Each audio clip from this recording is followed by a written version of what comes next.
Welcoming everyone to another live edition of 410 Sports Talk. I'm Glenn Martin here with my co-host James Haskell, and DK is in the background as we celebrate the first night of NFL football, albeit just the Hall of Fame game and the first of many preseason games, and a game we probably won't see a lot of studs. Football is being played nonetheless, and pads are on for Ravens practice. Cannot wait to see the Ravens' first preseason game, but we're here to break down the first week of padded practice.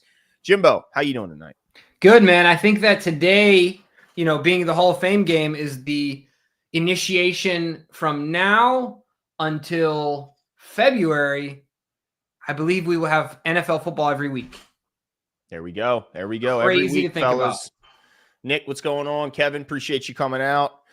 Yeah. I mean, it's here. That long wait is over. I know many sports fans are always like, the summers are tough. I mean, the summers are cool because that's when you get together and you have all your parties and you see your friends and family. But it's also the slowest sports season by a landslide. All we have is the Orioles, who at this point are trading off anyone that anyone will take, including our beloved Cedric Mullins, who I will miss watching roam center field, rob home runs from countless players, and always shocked by the amount of pop he has for a base stealing, center fielder. I miss Cedric Mullins, but look, excited that Ravens are on the field, Jimbo.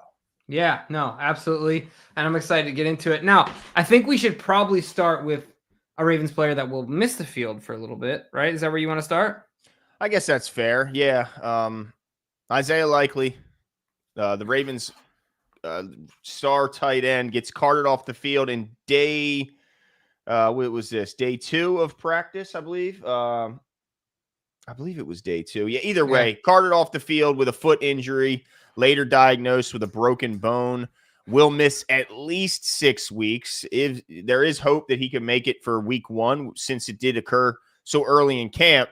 And I'm kind of torn on that, Jimbo, right there, because it's like, dang, man, now we're already forced with the decision where it's like, do the Ravens go and try and kind of push Isaiah Likely? Because let's be honest, the first 6 weeks of the schedule are daunting, Jimbo. They are not easy, and we don't want to come out, 2-4, 3-3 even. I think they want to come out on the upper end of this thing. So, man, it's a disappointment, but at least it happened now and not, playoff time, I guess. Yeah. Well, look, there's a few things that come to my mind in this situation. One, I will admit I was all over the spectrum. I'm not going to sit here and say I never thought that, and I never said don't trade Mark Andrews. I was everywhere. I'm pretty sure you could go back to our video right after the Bills, and I was like, get him out of here! But I, as the dust settled, I think it's fair to say that we both agreed in this. We came to the same conclusion. You might have done so earlier than I. Oh, did I accidentally do that? Did you do that? That's me. Oh, okay, cool. But I'm happy that Mark Andrews is here, obviously. And look, I'm concerned about Isaiah Likely, but I want him to take his time and get back. I don't think that him being out, not that he doesn't affect their win or loss column. I think he does. But I think we have enough depth in the wide receiver room. We've already talked about this. And you have Mark Andrews out there, who is Lamar Jackson's, who is our best pass catcher in franchise history, by most statistics.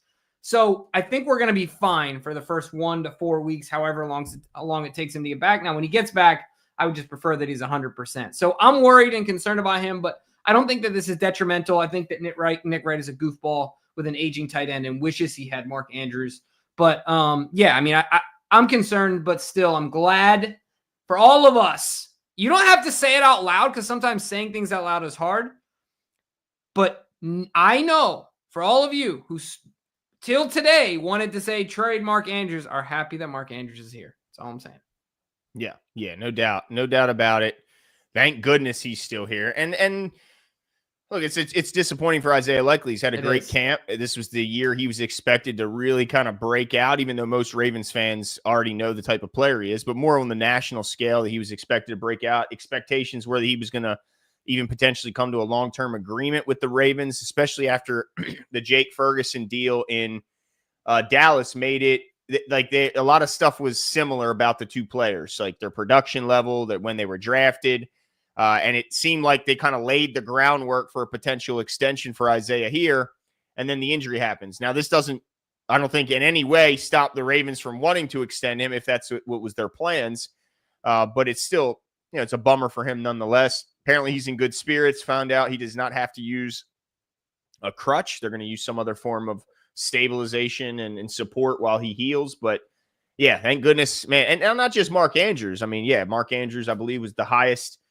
I think it was the highest passer rating when targeted last year amongst all pass catchers was Mark Andrews. And that's good to have, right? You still got that guy. He had a fantastic day in, day 4 of padded practice. He was incredibly busy. So it's good to have him, but it's also good to have Charlie Kohler. Even though we saw him kind of drop a couple in the day the camp day we were there, we've also seen this guy make a ton of big plays and really has only done nothing but kind of take advantage of the small amount of opportunities he has had. So hopefully he fills in admirably. We know Project Pat will be doing his best to help out in the tight end room as well. But yeah, it's a bummer. It sucks. Let's just hope that this is the only one we have to talk about. Yeah. Yeah, I agree, right? Like, certainly there have been some bad ones already that we've seen. And look, Isaiah's season is not over at all. I mean, he's going to have an opportunity to come back. And still, I think all those things you mentioned are out in front of him. Yeah. And hopeful for him. Yeah, passer rating when targeted, 140.9 first. Touchdowns first amongst tight ends. First in yards per catch. Yards after catch per reception, by the way, 3.6. That's first. You name it, Jimbo. First. That's wild. Guy's good. He's good. He's all right. No kidding. Right. Yeah, you got the chat, Maggie. What's going on, Maggie? What's going on, Charles? Devon, appreciate you coming out. Nuno. Yes, Asmodeus, you caught the live at the beginning. It's crazy. Craig Fox says, Scary Terry requests a trade. Yeah, man, the only football player who's not a Raven who's on this ball right here, if you can see it over my shoulder, is Scary Terry. Jake Little finally got that shirt, Jimbo. Can we just thank goodness? I told you I was not lying to you, Jake. It's probably going to get 4 of them because we just I was going to say you're going to get more. I'm at least the second one. Like, goodness just gracious. Kept ordering them. Just kept sending them. Sorry, bro. Like, golly day. It's, what? I'm just going to blame it on the tariffs. There you go. Whatever you have to blame it on. Blame it on the tariffs. But yeah, I mean, I'm glad you got it, Jake. I appreciate you staying with us and not giving up on that t-shirt. Thank you so much. All right. Well, I'm going to hit you with some highlights, some discussion points through the first 4 days of camp. And you can kind of jump in whenever you want. Cut me off if you have to. Yeah. First day, I will say, was super hot, Jimbo. I mean, these last 5 days have been absolutely brutal, and I love it for the boys because it's only going to get them, kind of more excited or more prepared for camp. But yeah, Tyler Loop, first day of padded practice, 5 of 8 on field goals. First time where he's missed multiple field goals. His longest was just 43 yards, pulled all 3 of his misses to the left. Hoyland, on the other hand, competing with him in the same day, was 4 for 4 with a long of 47. So Tyler Loop, not the most impressive day 1 of padded practice. And of course, nothing much changes for padded practice when you're a kicker, right? Mm-hmm. Yeah, not too much changes, but I'll tell you what, I want the best guy to win the job, but I do like Hoyland. It's not that I dislike Loop, but he was there the day that we were there. Yeah. And he looked good, man. Looked really good. I like him as a player. So I hope that we don't keep seeing 5 for 8s from our draft pick. I didn't like that. No. I'm a little concerned. But even statistically, can it be much worse than it was last year? I mean, I guess it could be worse. But last year wasn't great. No. So, I mean, I know in a lot of ways people are like, well, we're getting rid of the best field goal kicker of all time. But yeah, not last year, though, right? That's fair to say. Last year, he was one of the worst, if not the worst. So, yeah, we'll wait and see. We'll give Tyler Loop a little leniency. Maybe he was working on something. We never really know. Kind of like a pitcher in spring training that goes out there and walks a bunch of guys. Well, maybe he was working on his curveball, and that's all he threw. We don't really know, but he's definitely got to get that rectified. If not, Hoyland will take his job. But I do think Tyler's in the lead still. Offensive penalties were a huge problem day 1. PI apparently on one of the greatest non-catches that didn't count, D-Hop pushing off on Kyle Hamilton, making a one-handed catch, does get called for the PI. Let's get these penalties out the way early, Jimbo. That's something that again plagued the Ravens offense, put them in down in distance early in drives, and was ultimately probably the biggest determining factor on drives stopping for the Ravens. As crazy as that sounds, but that's just how good the offense was. If they weren't turning the ball over or starting themselves behind with a penalty, it was really hard to get this team off the field. Yeah, no, I agree with you here. Let's get them out of the way. Let's not have the same situation where we did last year. Let's not do that. Let's not be the Raiders of old, right? Yeah. I guess still the current Raiders. I mean, it's still pretty bad. But yeah, let's relax and not get the penalties. No. My gosh. No, we cannot have that. All right, now, Jimbo, you're going to like to hear this next one. Mike Green won the day. First day of padded practice. Mike Green is absolutely dominant in team drills. And not just as a sack artist, no. He also darted through the line of scrimmage and chased Keaton Mitchell down from behind, tackling him to the ground. This is the same Keaton Mitchell that we've heard nothing but the burst is back. The top end speed has returned after 2 years from the injury. Mike Green catches him from behind. He has been unbelievable in pads. Are you shocked? Are you surprised? Or is this what you expected? Yeah, no, I'm not expected. You know this, Glenn.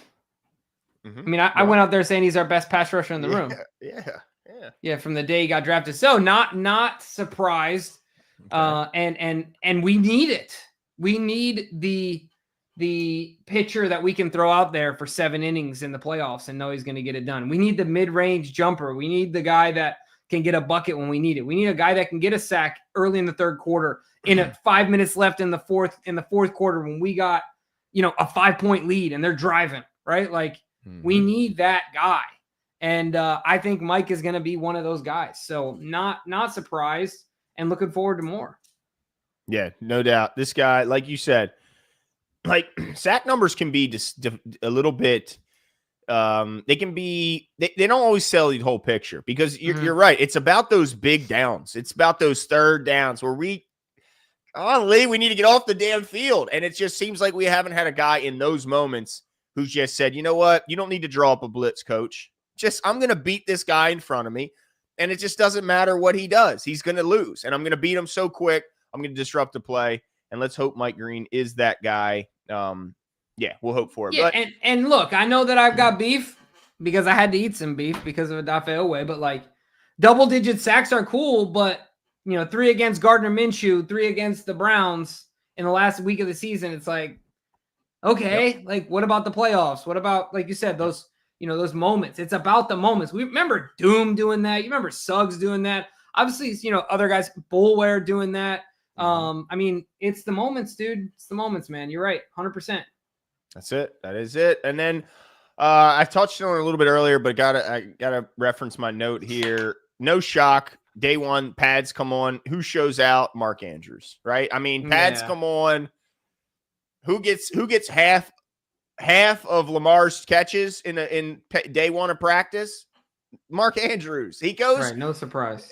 When the pads come on, the guys who we know perform, they show up. And Mark Andrews did it once again, continue to show why he is the safety blanket of Lamar Jackson. I don't care what, relationship he has with D-Hop, he's building, with Flowers he's been building, with Bateman.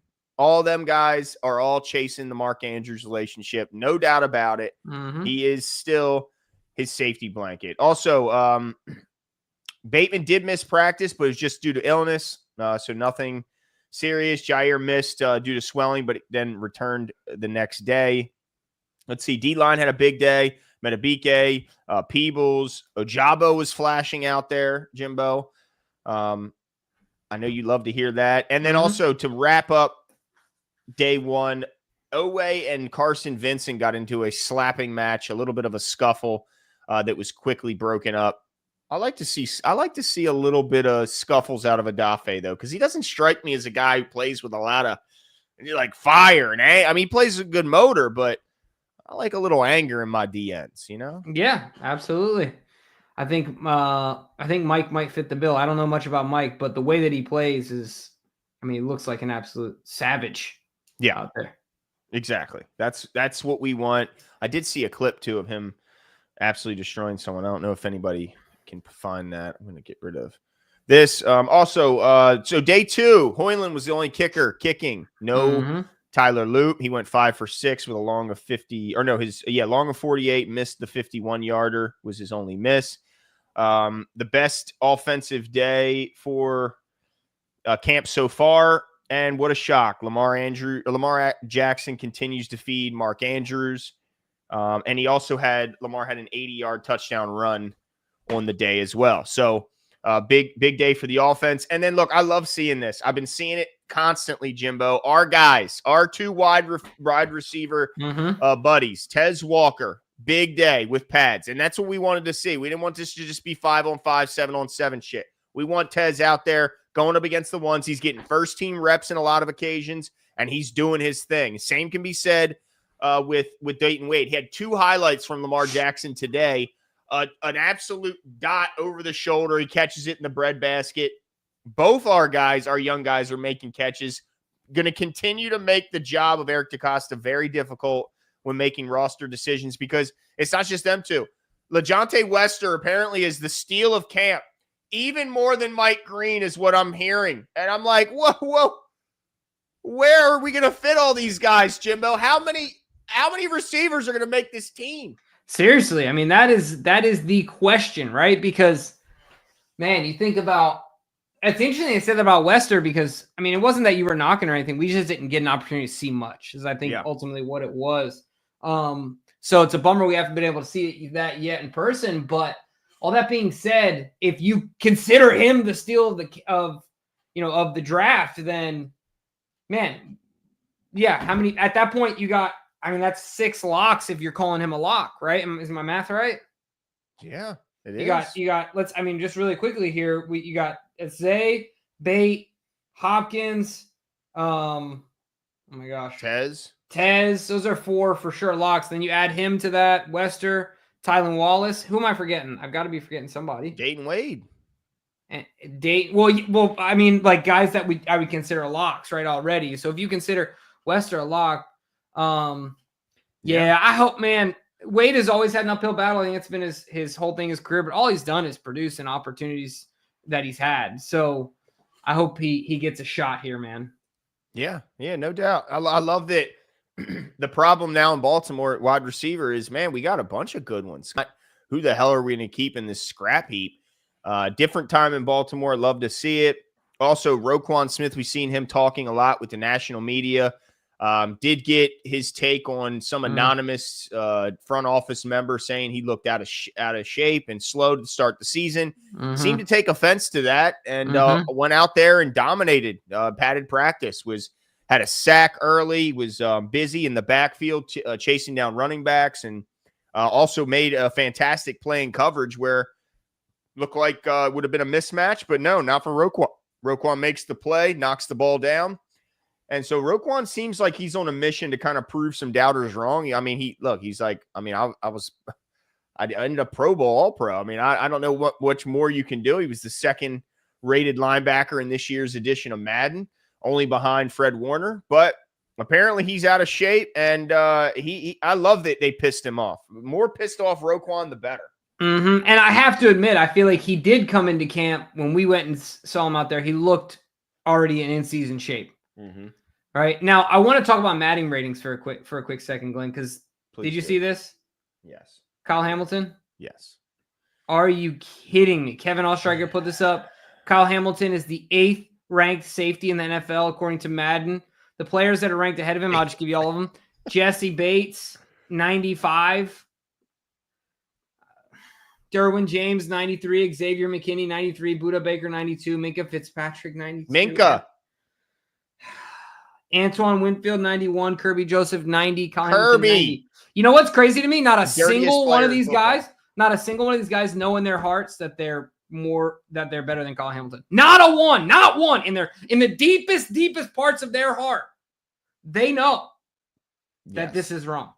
There's no way any GM would take a single one of those guys over Kyle Hamilton. Not even close. First of all, Buda is old. Like Buda was. I don't know about he was. Minka had a down year. That's why they got rid of him. I mean, Crazy. I still think he's a good player, but let's not like. I just don't. And Kyle Hamilton was all pro. I mean, what are we? It's crazy. It's crazy. Kirby Joseph.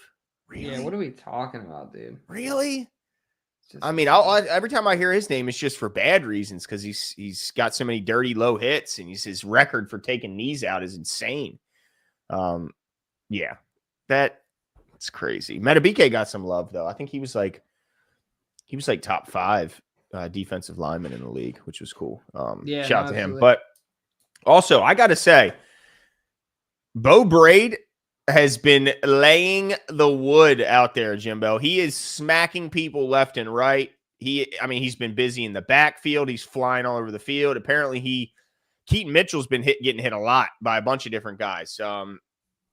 Brade is out here trying to take that third safety job and run with it. He's apparently a part of the crew who's getting there at 6 a.m. and hitting the weight room. So he's doing everything in his power to say, guys, we don't need to add to this safety room while our Darius gets healthy. I'm here. I can be counted on to be more than just a special teamer and an occasional, snap here, snap there guy. I think he's going to contribute this year, Jimbo. Mm-hmm. Yeah, I think so as well. I mean, I think that a few reporters have come out and said that he's been out there doing good things, and we saw him out there, getting active as much as a safety can in situations where there's no pads on. But I'm looking forward to him to make an impact because, like you said in the past, we need somebody. We certainly need somebody to that position, and I'm okay with not bringing in a vet, as long as we have one of these guys we can depend upon, right? Job number one, let's just not make mental errors, but let the athleticism show as he has been as well. Yeah, let's let the young guy run. He's cheap. He's young. He's hungry. Let's let him play. Now, let me ask you a quick question real quick, Glenn. I've also noticed some national media members starting to get on the bandwagon of this secondary, right? I honestly feel like they haven't been giving as much love as even they should. They've always gotten some love, but now with, I think, Marlon having a bounce back season last year. Mm-hmm. I don't know who predicted that. And then the addition of Jair Alexander, right? Mm-hmm. The development of Nate Wiggins, and then obviously the drafting of Malachi Starks. This secondary, dude. Like, what's the ceiling for these guys? Well, I think it's definitely number 1 in the league. That's the ceiling, best in the league. And you mentioned a bunch of guys, but Malachi Starks, another guy, added to this defense, the secondary, expected to do big things and getting all types of love out of camp from his teammates and coaches. Chidobe Awuzie, let's see, day 3 had 2 pass breakups, has been really solid in camp. And if he's healthy, watch out for him. TJ Tampa had a pick yesterday. Has had a nice camp. Let's see. Jalen Armour Davis was called the smartest guy, the DB in the room, if he's healthy. So it's like, they're an absolute star-studded group, and if they can stay healthy, the multiplicity they can play with, the type of confusion they can force on the offense. It's going to be fun to watch, and you couple that with the fact that Mike Green continues to stay hot, continues to absolutely light it up as a pass rusher. Yeah, we just can't wait to see it, Jim. No, and the pressure that the offense is already going to put on the opposing offenses, right? Like, that goes without saying. Our offense is going to put a ton of pressure on them because of the way we can score as far as the amount of volume. Was that me? That was me. Oh, I love that. Thank you. The amount of volume, we can score in bunches, but also we can control the ball, right, if we want to as well. Let's see. What's he say here? It was very nice. Very complimentary. Thank you. Appreciate you guys. Yeah. Appreciate that, man. Thanks, dude. That. Yeah, that's very kind of you. Shout out. But yeah, I think the immense pressure the offense is going to put on teams is only going to feed into how good this defense can be. Yeah. Man, I say this. I feel like I've said this every show in this offseason. Dude, on paper. Yeah. Dude, we got everything we need to get it done. Everything. Let me tell you one thing where I don't want to be is sitting next to Jimmy week 1 if what RJ just commented happens, because you won't have an eardrum left. If that happens, I'm telling you, drive 1. if Mike Green is out there on third down and just tears ass past the tackle and lights up Josh Allen, don't be next to Jimbo or your eardrum is gone. Yes, It's dude. gone. Let's go. Oh my! You know what? Yeah. I can't wait, dude. It's Cannot gonna wait. It's gonna be fun. Let's see. Day 3 of pads. Tyler Loop bounces back 9 for 9, including a long of 53 yards. Had a big bounce back game. Day. I'm excited for him. Need to see that from your kicker, right? Like, yes, you got a tough day, you better bounce back, because if you start stacking bad days, it kind of shows about your mental fortitude here. Let's see. We got a super chat here. Mark Anthony, the gamer, goes on to say, can I just say it's good to see you guys live again? You guys are so much better as a duo host than the Vault. If you guys can be consistent like they do, the growth would be insane. Trust the process, guys. Do it. I appreciate that. It is nice to hear that kind of stuff because, we have been doing this now for what, 5 or 6 years? This is year 6, dude. Year 6. And, our lives continue to get busier and busier away from the show. And so it continues to be a bit of a different, a bit of more of a struggle every year to continue to try and put out good content. So hearing nice things like that, Mark Anthony continues to feed the fire. So I appreciate you. Yeah, absolutely. I don't say this in a disparaging way, but I'm also not surprised. Oh, my man. Look, just saying it. Just gonna say, look, there's nothing wrong with being confident in yourself. No, but it's also hard to mimic a organic relationship, right? Like you can't force. This didn't start yesterday. Yeah, you know what I mean? Or even 6 years ago. This wasn't, right. You know what I'm saying? It's hard to mimic that, dude. It just is. It's hard to turn on the cameras and just go, here you go. Just takes time, repetitions, effort, all of it, man. So maybe a 2-on-2 teammate background, maybe let's go. Kill the carrier in a front yard, background, that type of stuff. That's the kind of stuff it takes. But thank you, Mark Anthony. In all seriousness, appreciate you. Have a charging issue. Give me 1 second. Sure. Teddy Buchanan popped again yesterday. Huge day. He lights up Glenn. Justice Hill. Pass breakup in a 7-on-7 drill. So not just getting it done against the run. This guy's getting it through to the air. I'm sorry, on the ground as well. Oh yeah, and in the air, breaking up passes on 7-on-7 drills, which is what we need to see from Teddy. Of course, he's going to get on the field first and foremost, probably in downs 1 and 2. But if he can become a 3-down linebacker, that would be huge. Let's not forget, this defense was amazing with 2 3-down linebackers with PQ and Roquan next to each other. Love to see that again. If the third safety isn't if Teddy's better than Bo out there, and albeit, that's not a bad thing to have a bigger guy out there who can maybe. Because if they sneak a run in a passing situation, of course, you'd rather have a linebacker who's better equipped to handle that. Let's just see if he can keep it up in coverage. Also, and additionally, if they're tight end dependent, obviously there's some safeties that can handle it, but if you have the guy that's closer to size and speed of that tight end, that also matters too. I know, like I said, there's a lot of safeties that do it, but certainly we see a lot of situations where Mark Andrews has no problem with a safety. Right? Box out. Yep. Yeah. That's one of the reasons why Kyle is so special as a player, simply because of his size, length, things like that. It's just very unique at that position. So yeah, to keep that size on the field is incredible. No doubt. Love to see it. And hopefully he continues to get better. I'm worried. I think Trenton Simpson's better be looking over his shoulder in a big way. It's going to be a tough battle, exciting battle. I did see today, getting into today's news, that it's a real battle right now at left guard between Cleveland and Voorhees. It is a heated battle. Cleveland earned a little bit more of the first team snaps as of lately because he's been playing so well. But today, him and Faalele really struggled with the heat and humidity. Apparently, Faalele was seen potentially even throwing up in the huddle. Both had to leave the field on multiple occasions. Both ultimately always returned to the field after getting some hydration and all that. But I guess we shouldn't be surprised by this, right? The two biggest human beings on our team are struggling when it's hot as shit and humid, right? They're already not supposed to move the way that they do, right? Let's just call it what it is. It's probably not very natural. But yeah, anyway, I'm not surprised. Not surprised. But dude, what are we hearing about Cleveland though? You heard anything in particular? That he's pushing Voorhees big. It's I'm hearing. Dude, I'm about to go 3 for 3 on my predictions, Glenn. Dude, you might.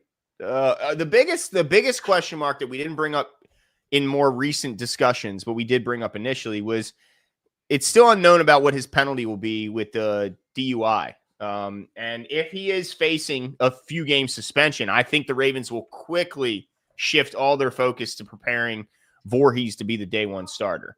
Yeah. And that could really hurt Cleveland's chances, right? Like if word comes out that he's facing a 1 or 4 game suspension, whatever it might be, I don't know what the precedent is, but yeah, well, that's pretty cool to see. Also, what does it depend upon? I can't even remember. Probably just precedent, right? Like what's the typical penalty for a guy found, committing a DUI? I don't know what it is, but I'm assuming. Have you seen a guy get suspended for a game?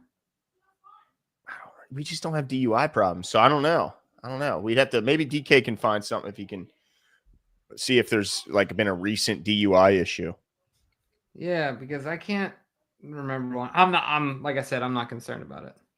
Yeah, Jack said Falele's had too many Baconators. Yeah, well, I will say penalties were another issue again today. 5 false starts today alone. Wow, they did. And this was between Ronnie, Rosengarten, and even one for LeJonte Wester.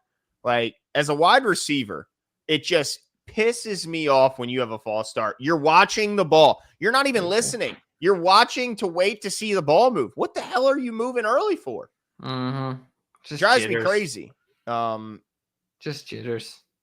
Yeah, I guess so. But damn, chill out. But after that, what's up? Oh, here we go. The NFL has a standard 3-game suspension without pay for players who are arrested for their first DUI, according to Lee's Paul. Really? There you go.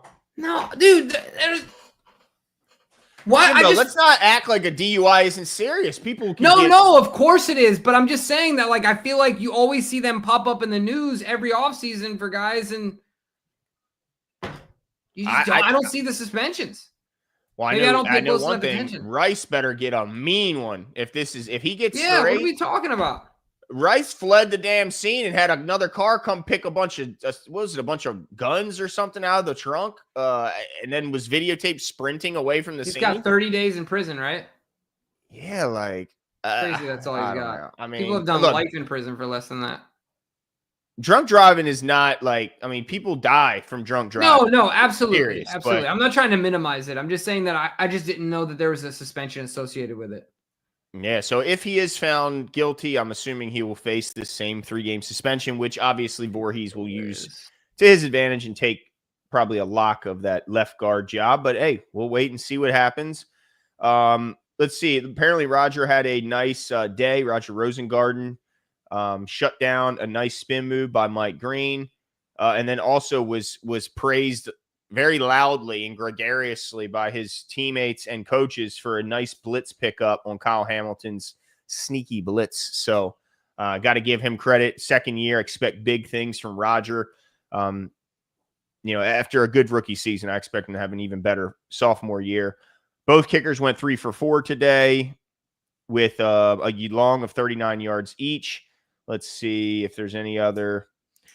And the D-line had a pretty good day, swatting balls down at the line of scrimmage and getting pressure on the quarterback. So, it's been a good, productive camp. One really unfortunate injury thus far. Let's just hope that that's it. But, yeah, keep stacking good days, Jimbo. That's right. That's what it's about. 1% better every day. Like you said, keep stacking them. Stay healthy to the best of their ability and keep the consistency up. Let's see. Next week, Glenn, do I understand this correctly? Next week is our first. Jeez whiz, it always sneaks up on me. Next week, huh? First preseason game? Yeah. Holy crap. What day of the week is it? What is it? Like a Thursday, I believe. It's a 7 p.m. I know they have 2 7 o'clock games and then a Saturday at 12 o'clock game. Is their 3 preseason. And the Saturday 12 o'clock, I believe. Thursday, August 7th, 7 p.m. Yeah. I will be in Vegas, baby. Yeah, hitting the tables. You know it. You know my favorite place to be. That's right. This guy never misses an opportunity to put a couple of dollars down. Never. It's way too cheap. I would probably cry after I lost $5. It would be bad. Yeah. No, but look, man, I'm excited for the momentum that the Ravens are gaining. I hope that Isaiah Likely comes back quickly, but ultimately the continuity that they're building offensively and then the strength that they have defensively. This draft, Glenn, could be. I mean, we say this every year, but like, man, it always just feels like this draft could be so. This could probably be the most needed, like these first 2 picks draft that we've had in a long time, right? Like, I if feel they like hit, and it looks like they thus far are passing the tests, right? Yeah, absolutely. The eye tests. Yeah, it's wild. It could be man. big. I want to say I just saw a tweet here, Jimbo. A little off topic, but Jeff Srebick tweeted 6 hours ago. Offensive lineman George Warhop is all over his guys right now. Ben Cleveland was yanked out of a drill for a false start. Ooh. Just because you mentioned it, Yeah. They asked. You like to hear that? No, actually, I don't. I really do want him to take the job because he's just so damn big. Like, I want to have the biggest guards in the history of the National Football League, and those two could make it happen. There's no doubt. There's no way there's been a better or a bigger set of guards, right? It's got to be the biggest ever. Absolutely.